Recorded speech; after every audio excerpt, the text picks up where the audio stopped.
Well, for more on this, I'm joined now in the studio by France 24 journalist Ilana de Souza. Hello, thank you for being with us. In the first international reaction to this win, British Prime Minister David Cameron took to Twitter to congratulate Modi. But as we've just seen, until 2 years ago, London was boycotting the man. How can this victory affect foreign policy, do you think? Well, actually, David Cameron has actually called Prime Minister-elect Narendra Modi to congratulate this victory. And it's important because foreign policy is an interesting topic given India's growing stance in international bodies like the WTO and the G20 in recent years. As you mentioned, the visa bans were not just in place for the UK, but the EU and the US as well. The EU and US lifted visa bans in 2012 and 2013. The visa ban to the US is still, in fact, in place. But this week, the White House and the State Department have both come out and said, we're going to work with whoever the Indian people choose.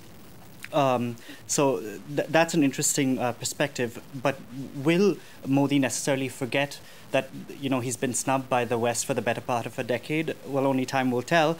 But he's closely linked with the RSS, which is the right-wing Hindu nationalist group, and they've traditionally had a look east policy. So he's likely to strengthen relations with Japan and China as Prime Minister. Yeah. And now looking to the Indian National Congress, where does this crushing defeat leave the Gandhi dynasty, especially? Well, the ruling Congress Party and the Gandhis in particular have really taken it on the chin with these devastating results which have come out today. While Modi has trumpeted, has been trumpeted by domestic and international investors for his pro-business approach and reducing government red tape. It was actually the Congress Party that initiated economic reforms in the country.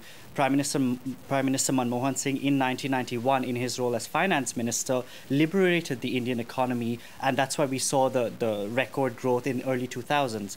But for the past 10 years, while he's been prime minister, it's actually been Sonia Gandhi's hand that's rocked the cradle, so to speak.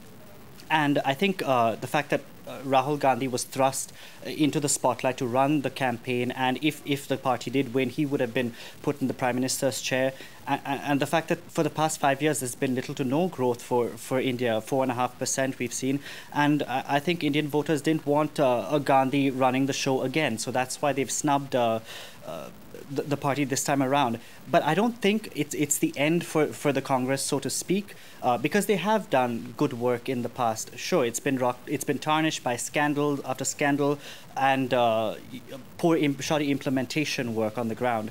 So the party won't be written off yet. Will the Gandhis be written off? Oh, well, already supporters of the Congress are saying Priyanka Gandhi, who is Rahul Gandhi's younger sister, should be pushed into mainstream politics. So I don't think the Gandhis are going anywhere just yet. Ilana de Souza, thank you very much, Thanks. and we'll of course bring you the official results as soon as they come in.